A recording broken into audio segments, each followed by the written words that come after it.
You're listening to the Be a Better Lawyer podcast with Dina Cataldo, episode 184. So how do high-achieving lawyers break through generations of being taught that we have to grind ourselves into the ground to get results for clients, build a successful business, and create a life we love? While law schools are busy teaching the rule of law, they're slacking on teaching us how to be a better human to create for ourselves the success we thought we'd achieve after law school. This podcast bridges the gap between law school and life. Hello. How are you today? Today we are talking about 6 unusual skills of successful lawyers. And these are skills that I have compiled from the clients I work with, from my own experience, from observing the world, and I've compiled them here for you so you can start cultivating these practices for yourself. And at the very end of this podcast, what I'm going to do is share with you one of the recipes for success, as I call them, of one of my clients so that you have an idea of how you can start cultivating these skills, repeating them, recognizing them when you have successes, and start creating more success in your life, whatever that might look like. So when you're moving forward into the next year, you're not thinking that successes are a fluke. You're not attributing your successes to someone else. You are taking 100% ownership of what you are creating, and you're able to repeat it again and again. And I want to define a few words before we move forward here. First of all, these skills are unusual because they're not taught to us as children or as adults. We have to seek out these skills. We have to start looking for them in the people that we're modeling, the people that we see who have what we want. And so whatever your goal is, right? And particularly what I'm going to be talking about in this podcast is probably going to be mostly monetary goals. I mean, I work with people who have monetary goals and also have goals to cultivate things like their leadership skills in their practice or their ability to do new endeavors outside of the law or cultivate other skills, do other things in the world, right? Besides practicing the law, or get super organized in their practice so that they can expand their practice.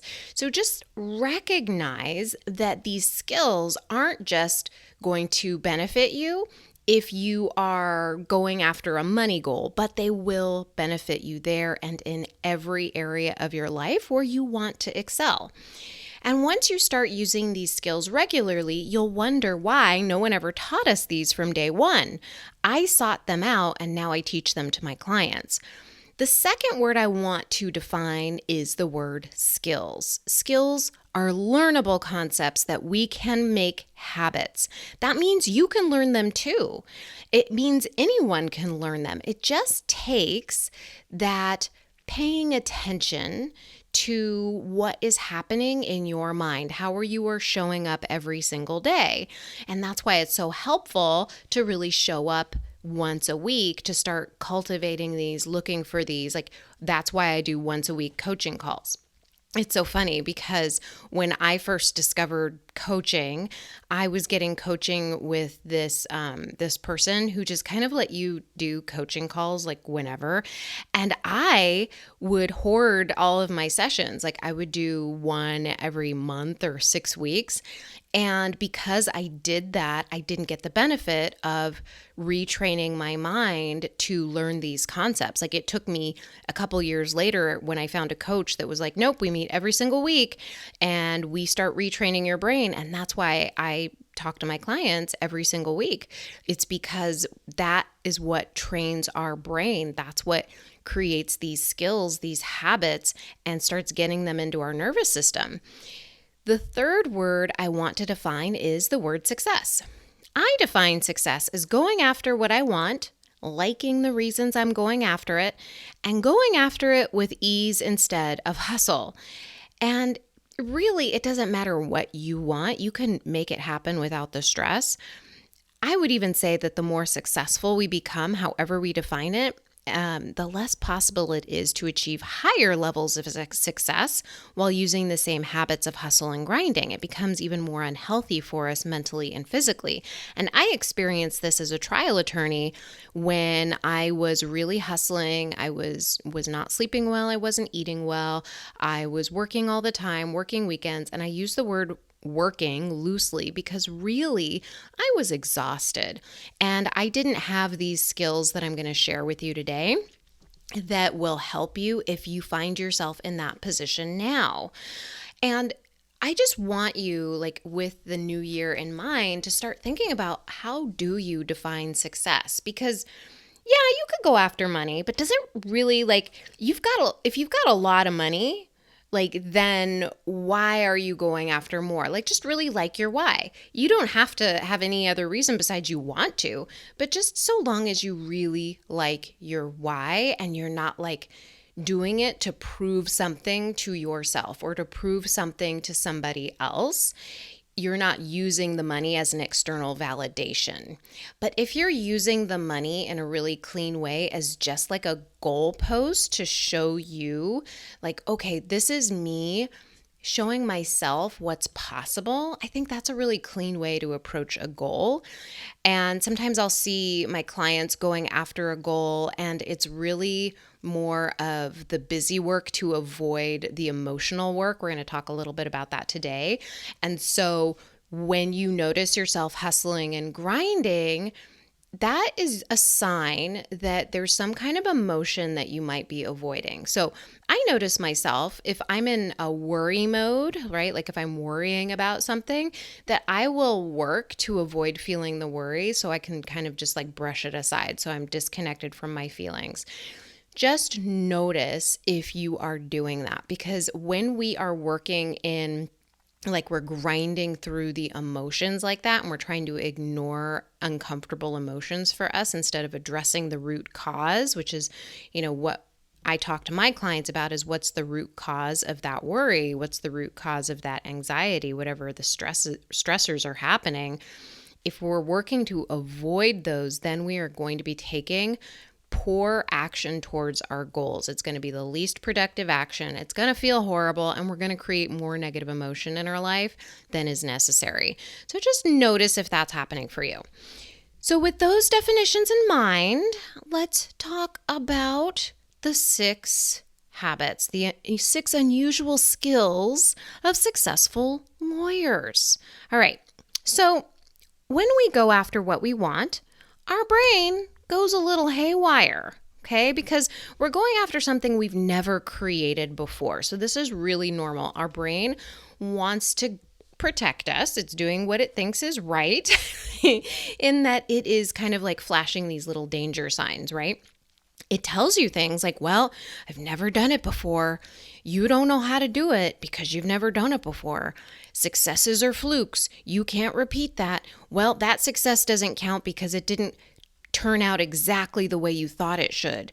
You don't have enough time, money, or energy to do X, whatever it is that you want. Or, you're not doing things that you said you were going to do, so maybe you don't really want it at all. Your brain just offers all of these thoughts to you. It doesn't mean you have to listen to them. They're just thoughts. And if you know they're just thoughts, and if you know that you have a choice of choosing the thoughts you want to believe, then these thoughts have no power over you. It's when we start believing everything our brain feeds us, that's when we start getting into despair, right? We start getting into this mode of, I can't do it, I don't know how. And all that is just some chatter that your brain is offering you. And when you start recognizing that your brain is not telling you the truth, it's just offering you thoughts, everything changes. I see this with my clients all the time, right? They stop believing everything that their brain tells them and they start taking charge of their brain. They start doing these 6 things that I'm going to talk to you about. And then they start making more money in their practice. They start new businesses on top of their legal practice. They pursue practice areas that light them up. Right? They start to believe in themselves. They do things that their brain told them was impossible. But because they stuck with themselves and they decided that they were going to take charge of their lives and they were going to stop listening to every single thought their brain offered them, they were able to change things. And so I want to offer that is like a huge thing. I didn't even include that in the 6 unusual skills, but it really is like the foundation of just not believing everything your brain is telling you and starting to have faith in yourself and just taking charge of where your brain goes. So even though that wasn't included here, that was just kind of like the foundational aspect of these skills is not believing everything that your brain tells you.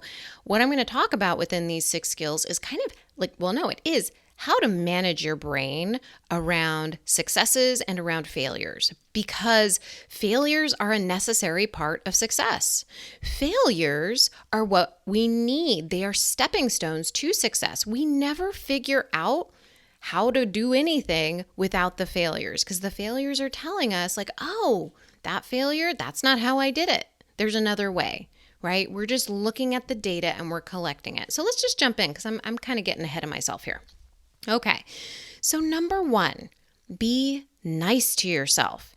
You're not going to want to be nice to yourself, especially when you think things should have gone differently. You've probably spent a lifetime letting your brain be mean to you. It's not your fault. No one teaches us how to be nice to ourselves. There's not a class where they pull us aside and they say, hey, Janet, Jane, like, be nice to yourself, right?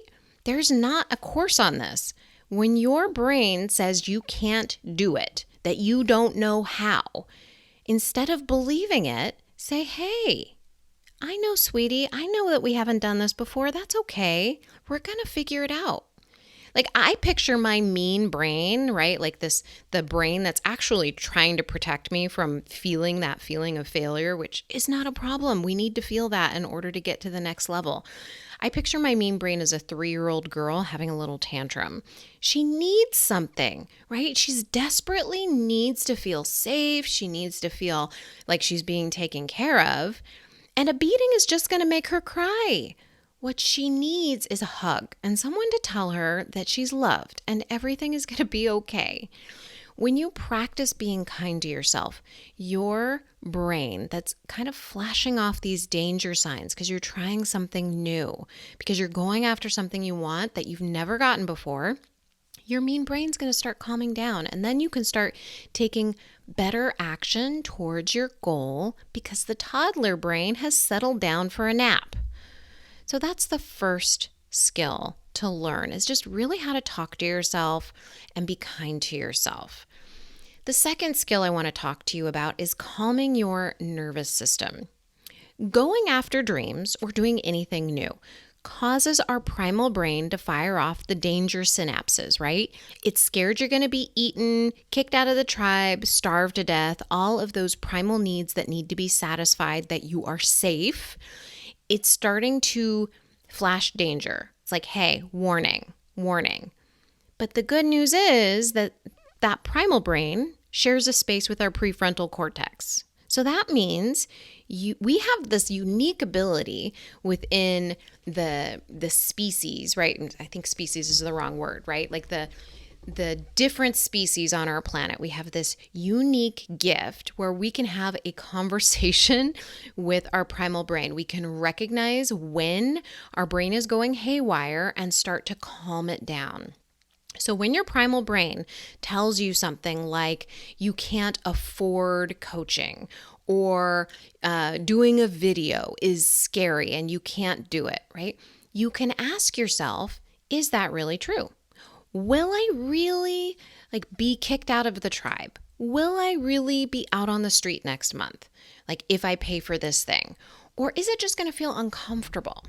So this is something I used to walk my brain through when I started investing in my business, until I showed my brain evidence that this is what I needed to do to create the life that I wanted. I mean, I created that evidence. I showed myself the power of how my brain changed when I did coaching. Same thing with video, because that was really scary for me too.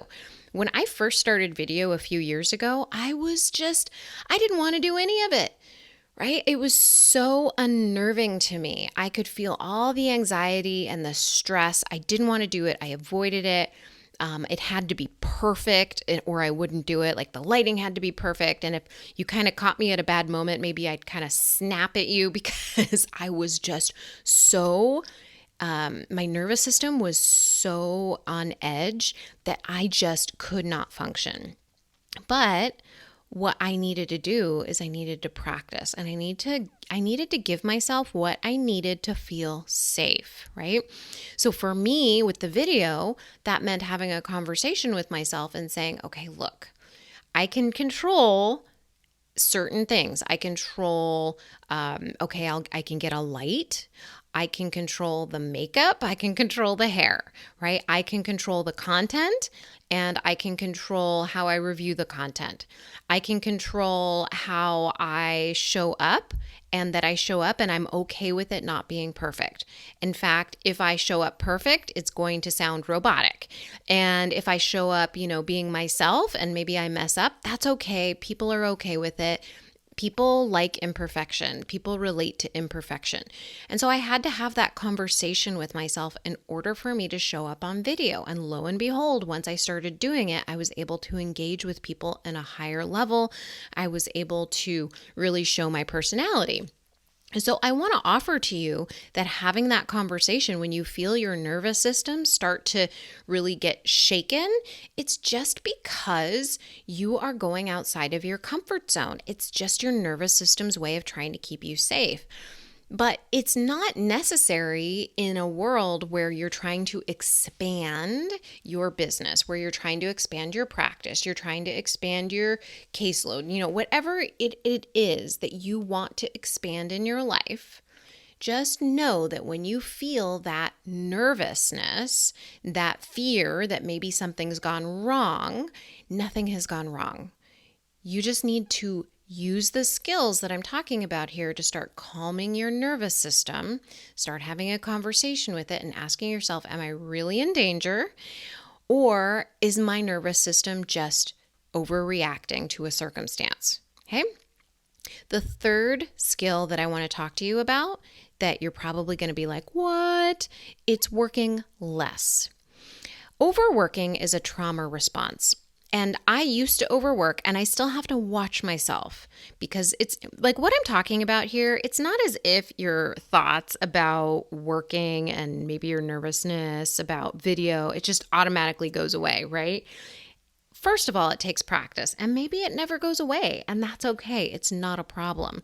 So long as you are aware of when you do things like overworking, right? If you're aware that you have a habit of overworking, working through pressure and trying to create artificial deadlines for yourself, whether it's intentionally or subconsciously, I know you, I see you waiting for those deadlines to really push you to act.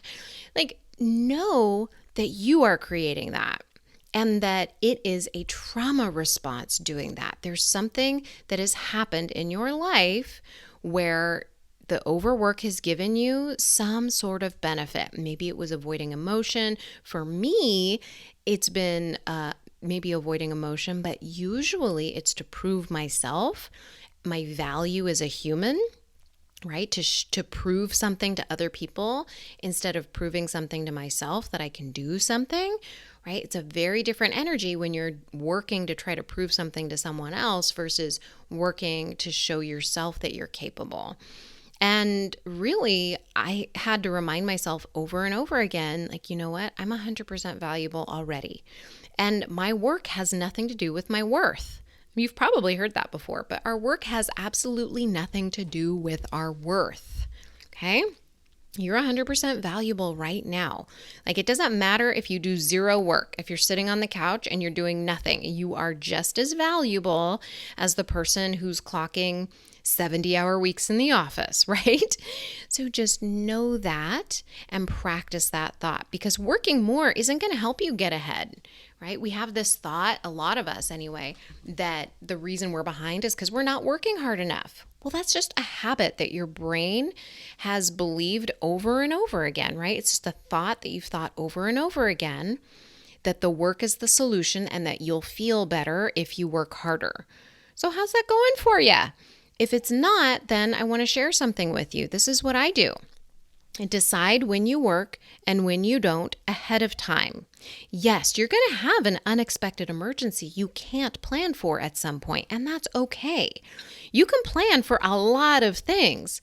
Then when a true emergency pops up, you're not as discombobulated because you already have your week planned. How do you like that word, discombobulated? I love that word. So once you have your week planned, you can prioritize more easily when an emergency happens because it's a win. It's just gonna happen.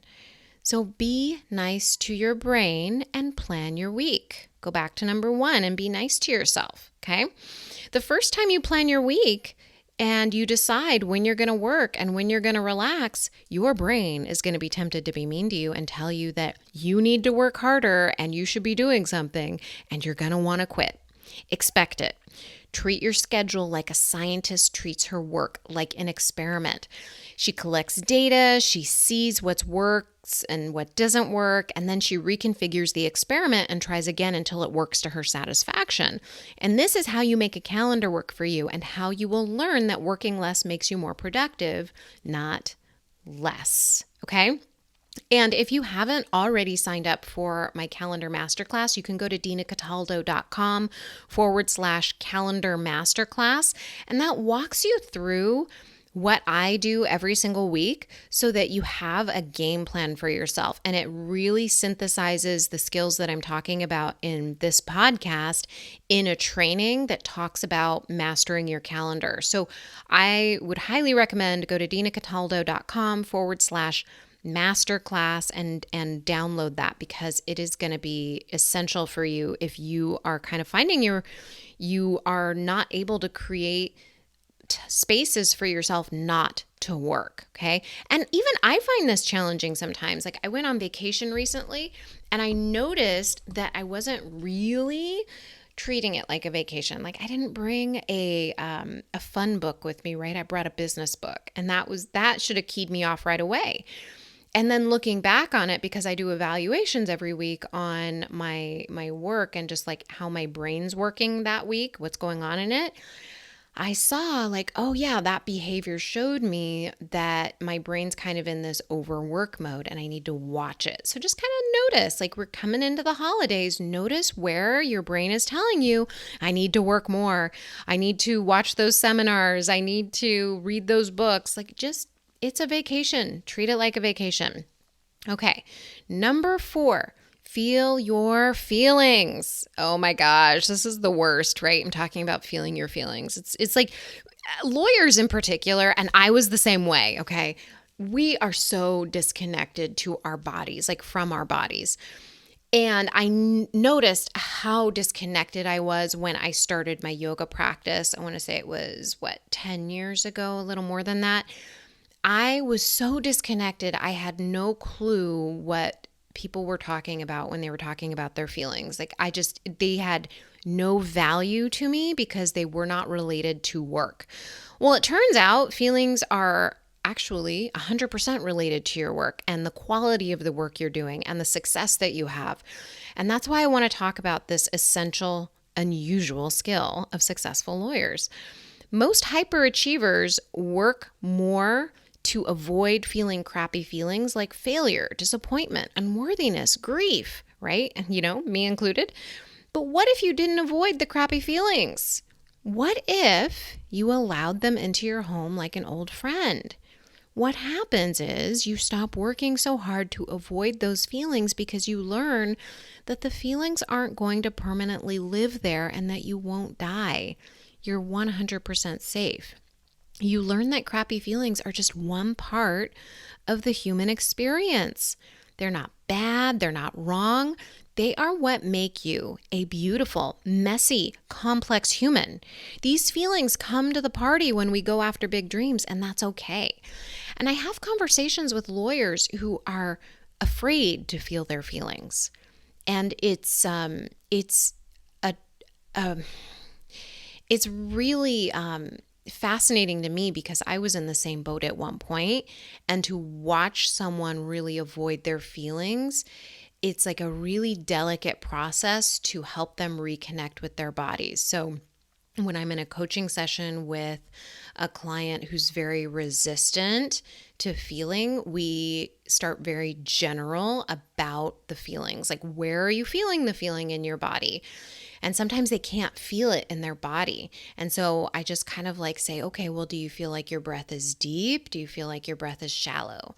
Do you feel like your body is open, or do you feel like your body is closed?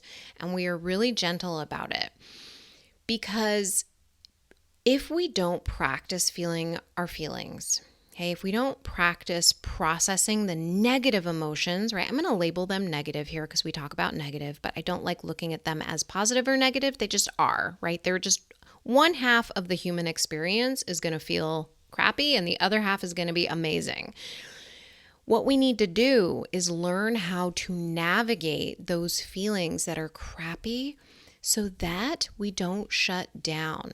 And a lot of people that I've talked to, I don't want to say a lot, maybe about half the lawyers that I talk to are afraid that if they feel the feelings, they're going to get stuck in them, that they're not going to be able to find their way out.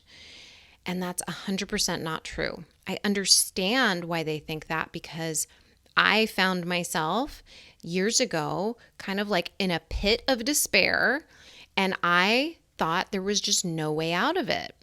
And the way out of it was through. The way out of it was feeling those feelings and starting to reconnect to my body, to reconnect to the emotions, to reconnect my whole self. So it's like a holistic approach, like really integrating how you feel in your body on a day-to-day basis and starting to practice feeling those and reminding yourself you're 100% safe to feel those feelings.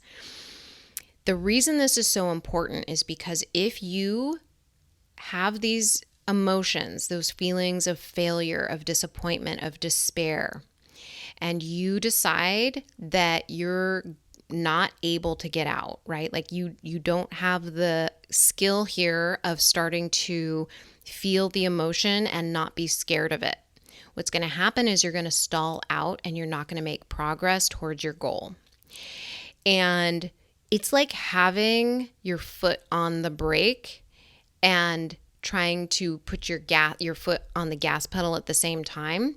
You're burning up the brake. You're starting to grind. And when you do that, it's going to feel horrible. How do I know that? Because I've done that before. And what I needed to do was start lifting my foot off the brake and recognize that it was okay to feel crappy and start releasing some of that. And honestly, the way to start releasing some of those feelings is to start being kind to yourself throughout the goal setting process and throughout the time that you're spending working towards the goal. Okay. Number one is huge, right? That's why I put it as number one, is just be nice to yourself. No matter how bad you feel, know that it's okay. Everything is okay. And start being really kind to yourself. Just start recognizing how you talk to yourself, okay? Number 5, give up knowing the how. So our brain wants the 1, 2, 3 to achieve our goals, and there is no such thing. We will only know the how after the thing is done. There's no one-size-fits-all approach to making money, building a practice you love, or feeling successful, right? Success means something different to all of us. If there were, everyone would be doing the same thing. Everyone would have gobs of cash, love their life, and be in ecstasy all of the time. It would also be super boring, right? That is not how life works. See, number 4. So there's no right way to do things. There's the decisions that we make right. We must experience the journey to get what we want. We have to go through all of the hard things, all of the hard feelings. We have to learn how to process the emotions so that we can release them and we can start going after what we want with more of the gas on the pedal and less of the foot on the brake. When we learn how to feel the feelings and we start collecting data like a scientist on our way to our goals, not knowing how isn't a problem.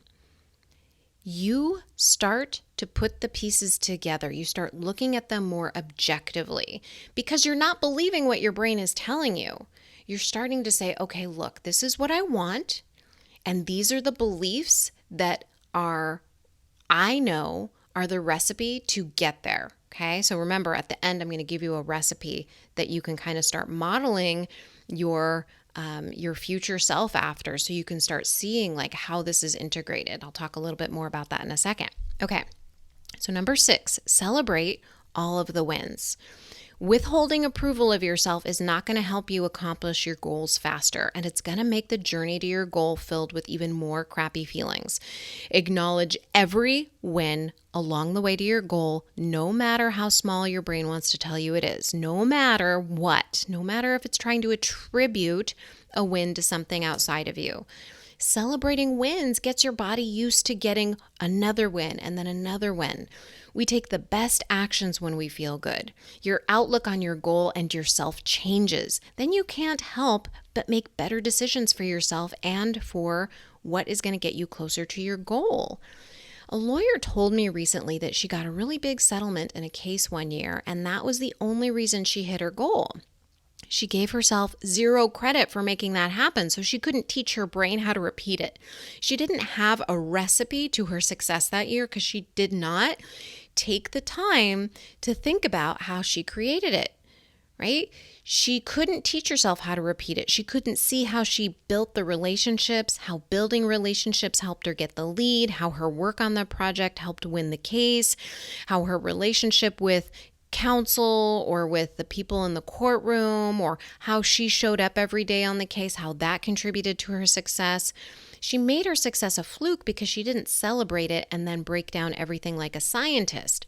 So when we celebrate our success, it also helps us move out of that negative emotion that we're feeling, right? So even if you initially attribute a success to a fluke, I want you to train your brain to look at it as 100% in your control. 100%, it's your responsibility. You did it, right? You created that. What shifts in your mind when you start taking 100% responsibility for your successes? You start to break down, like, how did I do that? Like, start asking yourself, how did I do that? And you start creating your recipe. So when my clients make wins, we solidify their success recipe. They know the thoughts, the feelings, and the actions that created it. We go through it and we make it a habit. We want their brain to be in tune with those thoughts, with those feelings, so that they can repeat the actions from those feelings again and again. We take better actions from feeling really good than feeling really crappy. So once they know the recipe, they can repeat their success again and again. It's like having grandma's spaghetti sauce recipe anytime you want to make spaghetti. So this is how I want to share with you this recipe for success, because this is something that my coach has really stressed, and I found it very helpful to return to when I notice my brain wants to make things a fluke. It wants to go into the direction of I don't know how. I just return to that recipe and I say, oh yeah, those were the thoughts I was thinking. So I was talking to one of my clients recently, and we were breaking down her recipe for success this year. And she has really increased her income by at least 6 figures this year. And then going into next year, she has a plan where she's not only going to make her life easier, right? She is also going to be adding an additional 6 figures. So this is how we talked about her recipe for success. I wanted to know like what she thought, what she could attribute those successes were. And so this is what she said. First, she said it was not thinking about the whole journey. She said that focusing on what's right in front of you and then taking it one step at a time was one of the pieces of her recipe, one of the ingredients, like really breaking down her larger goal into smaller steps. Okay. The second thing she told me, an ingredient to her success, was to be selective. And one of the thoughts that she had, so that she would be more selective in the clients that she would take, so that she wouldn't take clients who were not part of the practice areas she wanted to grow, was that, you know what? I don't have to help everybody. In fact, I can't help everybody, right? And also another thought she had was that not everybody is a good match. And those thoughts felt very true to her. They felt very true to her. She felt very confident in those thoughts. And so just notice, like when I'm talking about a thought, every thought creates a feeling. And just because this client had this thought doesn't mean it's going to bring up the same feelings in you. So just get really connected to whether or not when I say a thought, like you don't have to help everybody, how does that feel in your body? Does that feel, do you feel guilty? Do you feel confident? Like there's going to be a feeling associated with it. You're maybe going to feel more open or you're going to feel more closed. And generally, when we feel more open, when we're able to take deeper breaths, those are associated with more productive feelings, ones that are more helpful to us and getting where we want to go. The next ingredient to her recipe for success was to take time out for herself. And her thought was, somebody's got to take care of me, and it's me, right? Like no one's going to take care of me except me. So really being kind to herself, like that is like one of the ingredients to her success this year. She also said that a huge ingredient to her success was celebrating her victories along the way and really relishing in those moments, right? Like really relishing when she is able to use the money she's created this year in those celebrations. So for her, it was giving a gift, right, to a charity. Like that felt amazing to her. That was her way of celebrating. And celebrating really started to like grow this sense of self-love, right? She felt really strong. She felt at peace. Like that was a big piece that she needed for her success this year. And a few more thoughts I'll leave you with that had really changed the game for her in terms of thinking these thoughts to contribute to her recipe card, as I call it, right? Her recipe, her secret sauce, were thoughts like, I matter. I'm important. I'm allowed to have what I want. And so much, like 100% of what we create is based on our thoughts.